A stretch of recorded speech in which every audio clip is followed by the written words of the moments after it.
महाराष्ट्र शाही न्यूज मराठी, बातमी मागची बातमी, शोध सत्याचा। मालपाणी बजाजचे अधिकृत विक्रेते तात्या मोटर्स घारगाव हे घेऊन आलेत उत्तम प्रतीच्या दररोज एक्सचेंज सुविधा।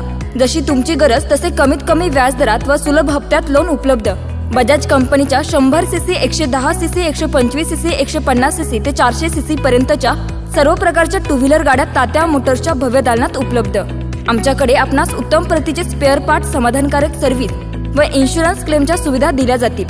आपण आपल्या स्वप्नातील सर्वाधिक मायलेज देणारी आरामदायी गाडी घेऊ इच्छित आहात तर मग वाट कसली पाहताय? आजच संपर्क साधा तात्या मोटर्स घारगाव। आमचा पत्ता पुणे नाशिक हायवे उड्डाण पुलाजवळ, तात्या मोटर्स घारगाव, तालुका संगमनेर। प्रोप्रायटर गौरव आहेर। संपर्क क्रमांक 99 70 30 28 01। भारताच्या इतिहासामध्ये अनेक घटना आपण अशा बघितल्या आहेत की जिथे दलित समुदायांवरती, विशेषतः दलित महिलांवरती होणारे अत्याचार आणि त्याची जी एक बर्बरता आहे, त्याची जी तीव्रता आहे ती काय विचित्र पद्धतीची आहे। आज आपण जर बघितलं तर प्रत्येक दिवसाला 10 दलित महिलांवरती अत्याचार होत आहेत, रेप होत आहेत, असा NCRBचा डेटा आहे।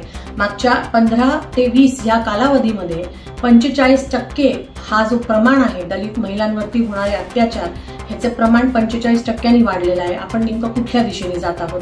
आज सकाळीच एक बातमी कानावर पडली। अयोध्येसारख्या एका शहरामध्ये एका दलित युवतीवरती अत्याचार करण्यात आला।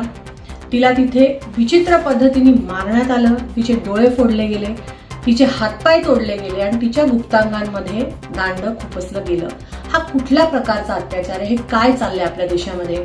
आपण कुठल्या जनावरांना अशी वागणूक देत नाही, अशी वागणूक आपण आपल्या महिलांना देत आहोत, विशेषतः दलित समूहातील महिलांना देत आहोत।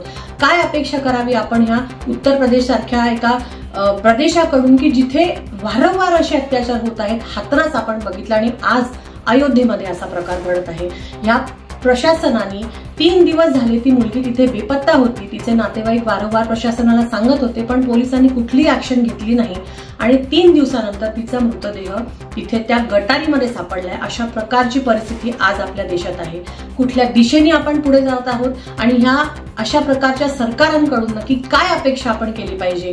आज मला आठवतं की बाबासाहेब आंबेडकरांचं एक वाक्य आहे। 1931 साली गांधीजी आणि बाबासाहेबांमध्ये एक डायलॉग झाला आणि त्या डायलॉग मध्ये बाबासाहेबांनी हे वाक्य उच्चारलं होतं की माय कम्युनिटी, माझ्या समुदायाला जन्मभूमी नाही, मातृभूमी नाही, we have no motherland, we have no homeland.